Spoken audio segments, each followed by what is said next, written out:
Welcome to Worthy to Receive, the podcast dedicated to helping women reposition themselves in their power to achieve the most fulfilling relationship and lives possible.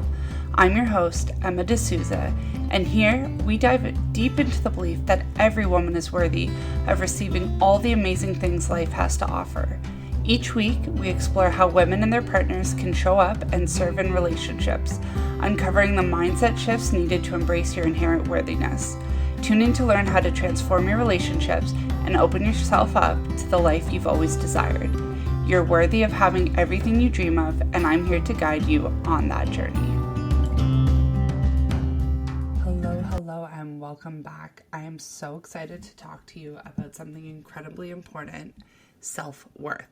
Specifically how it shapes the foundation of our relationships.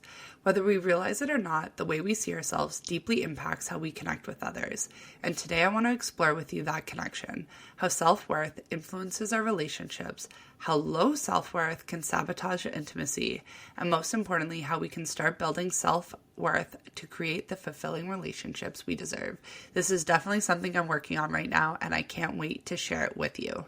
Let's start by exploring the connection between self-worth and the quality of our relationships. It is essentially how you value yourself. It's not about being arrogant or self-centered. It's about having a deep inner knowing that you are deserving of love, respect, and happiness. When we have a healthy sense of self-worth, we tend to attract healthier, more fulfilling relationships. And why is this? Because the way we treat ourselves sets the tone and sets the bar for how others will treat us. If we believe we're worthy of being treated with love and respect, we're more likely to set boundaries, communicate openly, and choose partners we honor with those values. On the flip side, if we struggle with this, we may unconsciously settle for less than we deserve. We might tolerate disrespect, lack of communication, or emotional distance, thinking that's the best we can get or that we don't deserve more. Or we might find ourselves in a pattern of trying to prove our worth to others, seeking validation externally rather than from within. And again, this is romantic partnerships, but as well as just relationships in general around you. But the truth is, the quality of our relationships is often a direct reflection of the relationship we have with ourselves. When we nurture our own sense of self-worth, we open the door to deeper connection, intimacy, and love. Healthy relationships are born from two people who already feel whole, not from people who rely on each other to feel complete. This can be a tricky thing as we grow up because we are taught by society that you are incomplete without another half, and this is simply not true. So let's talk about how low self-worth can sabotage intimacy and connection. When we don't feel worthy of love, it can lead to fear. Fear of rejection, fear of abandonment, and even fear of true vulnerability. This is crucial to building intimacy in any relationship, but if we don't feel good enough, we may keep our guard up, not allowing others to truly see us. We may avoid deep emotional connection because deep down, we fear that if someone sees the real us, they won't actually love us for who we are. This can lead to behaviors like people-pleasing, overgiving, and being overly accommodating in relationships, where we put our partner's needs ahead of our own to avoid conflict or abandonment. On the surface, this might look like love or devotion, but in reality, it's often rooted in fear of being unworthy of love and fear of abandonment. But what happens next? Resentment, emotional distance, feeling like you're never truly seen or understood. And the heartbreaking part is this dynamic can occur even in relationships where both people deeply care about each other. When one or both partners struggle with self-worth, it becomes difficult to sustain real intimacy. And it can be really heartbreaking. Low self-worth also affects the way we communicate. When we feel unworthy, we might avoid tough conversations, downplay our needs, which leads to miscommunication and unmet expectations. Over time, this chips away at the trust and connection within the relationship, leaving both partners feeling disconnected. So how do we begin to transform our self-worth and in turn build healthier relationships?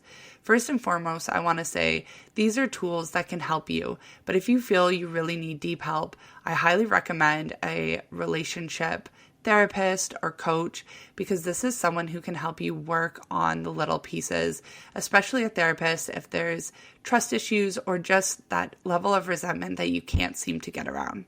But if you're ready and willing to take this on yourself right now, these are some tools I want to share with you. I want you to challenge the negative self-talk. One of the most powerful steps to improving self-worth is addressing the way we talk to ourselves, becoming aware of the negative thoughts you have about yourself. The thoughts like, I'm not good enough, or I don't deserve love. Once you notice them, challenge them. Ask yourself, is this really true? Would I say this to a friend? This can be a hard part because it does require self-awareness, but rewriting your inner dialogue can change how you see yourself. Set boundaries is the next one. Healthy boundaries are a form of self-respect. They show that you value your time, energy, and emotional well-being. If you've been afraid to set boundaries in your relationship, start small. It can be as simple as saying no when something doesn't feel right or asking for what you need more clearly. The more clear you ask, the better you will feel. The more you practice setting boundaries, the more you affirm your worth. Then I want you to engage in self-compassion. Many of us are our own harshest critics. We hold ourselves to unrealistic standards, and when we fall short, we beat ourselves up. Try practicing self-compassion. Treat yourself with the same kindness and understanding that you would offer a friend. This is often where I like to use the two-chair technique. If you were sitting in front of your friend and they were sharing with you all of the things that you were feeling right now, what would you say to them? Would you berate them and be harsh?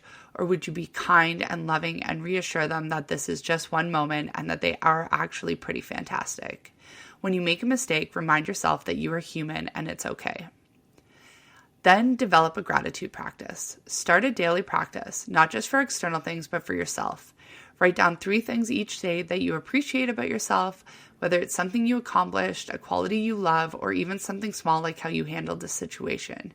Gratitude helps shift your focus when it's lacking to what's already good and abundant.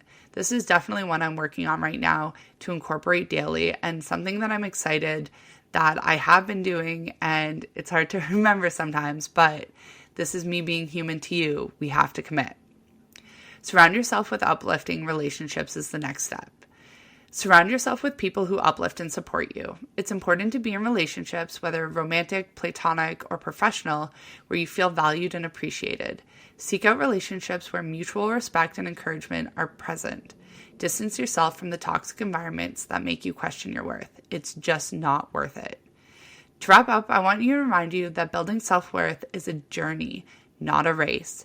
It's not something you do overnight, but with consistent effort, it becomes a strong foundation for every relationship in your life.